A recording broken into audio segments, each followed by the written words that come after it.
Assalamualaikum warahmatullahi wabarakatuh. Perkenalkan, nama saya Ivanur Ramadhani dengan akhiran NIM 038. Saya dari kelompok 7. Di sini saya akan membahas tema munasabah Al-Qur'an.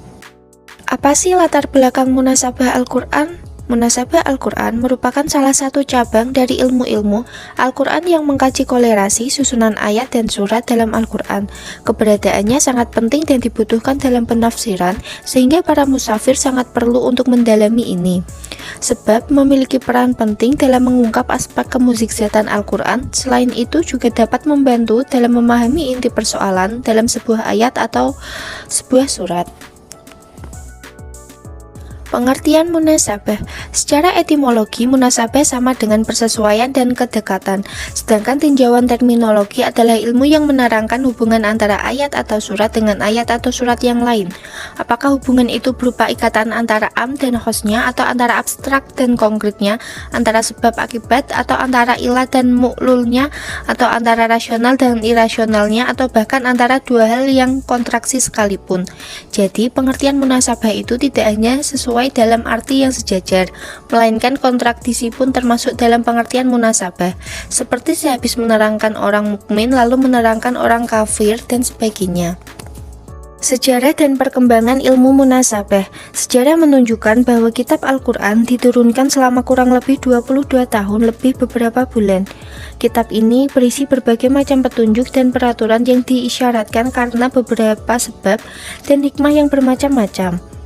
Ayat-ayatnya diturunkan sesuai dengan situasi dan kondisi yang membutuhkan. Susunan surat-suratnya ditertibkan seperti yang terdapat dalam Lauh Mahfudz, sehingga tanpa adanya persesuaian antara ayat yang satu dengan ayat yang lain.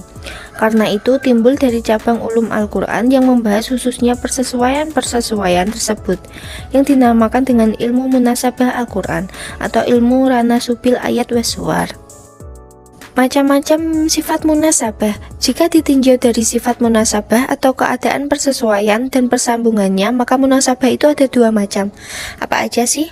Yang pertama, persesuaian yang nyata atau persesuaian yang tampak jelas, yaitu persesuaian antara bagian Al-Qur'an yang satu dengan bagian Al-Qur'an yang lain. Tampak jelas dan kuat, karena kaitannya antara yang satu dan yang satu. Persesuaian yang tidak jelas atau samarnya persesuaian antara bagian Al-Qur'an yang lain, sehingga tidak tampak adanya pertalian untuk keduanya, bahkan seolah-olah masing-masing ayat berdiri sendiri, baik karena ayat yang satu diaktifkan kepada orang lain, atau karena yang satu bertentangan dengan yang lain. Permasalahan munasabah. Sebagaimana kita ketahui bahwa ilmu munasabah adalah suatu ilmu yang berguna mengetahui kolerasi-kolerasi antara ayat dengan ayat atau surat dengan surat yang lain. Dengan demikian, tingkat kebalagohan kitab dapat diketahui. Maka dalam hal ini tidak sembarangan orang dapat mengkolerasikan ayat-ayat, akan tetapi hendaknya melalui ketentuan-ketentuan yang berlaku, yaitu jika ayat itu ternyata memang satu persambungan. Seandainya ayat itu datang karena berbagai sebab, sedangkan di situ tidak ada kolerasi, maka seandainya ada orang yang mengkolerasikan, maka hal itu terkesan memaksakan. Hal ini sebagaimana dikatakan oleh Izzuddin bin Abd Salam. Manfaat munasabah. Adapun faedah mempelajari ilmu munasabah itu banyak sekali, diantaranya mengetahui persambungan antar bagian Al-Qur'an, baik antara kalimat, ayat maupun antara surah yang satu dengan surah yang lain, sehingga lebih memperdalam mengetahui kitab Al-Qur'an. Dengan ilmu munasabah dapat di tingkat kebalagohan Al-Qur'an dan konteks kalimatnya dengan kalimat-kalimat yang lain. Dengan itu munasabah akan benar-benar membantu dalam menafsirkan Al-Qur'an setelah diketahui hubungan antara kalimat yang satu dengan kalimat yang lain.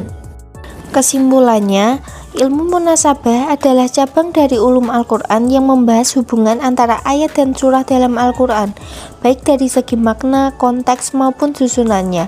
Ilmu ini penting dalam memahami keterkaitan antara ayat-ayat, sehingga membantu dalam menafsirkan Al-Qur'an dengan lebih mendalam dan memahami tingkat kebalagohan atau keindahan bahasa Al-Qur'an. Sejarah mencatat bahwa Abu Bakar An-Naisaburi adalah tokoh pertama yang mengembangkan ilmu ini, yang kemudian diikuti oleh para ulama lainnya seperti Al-Biqai, Al-Asyuyuti. Ilmu munasabah memiliki beberapa kategori, termasuk hubungan antar surah, antar ayat, dan antar bagian dalam satu ayat. Namun, dalam penerapannya, tidak semua ayat dapat dikaitkan dengan ayat lain secara paksa, karena hal itu dapat mengaburkan makna asli dari wahyu. Sekian penjelasan dari saya, kurang lebihnya saya mohon maaf, dan terima kasih atas waktunya sudah mendengarkan. Wassalamualaikum warahmatullahi wabarakatuh.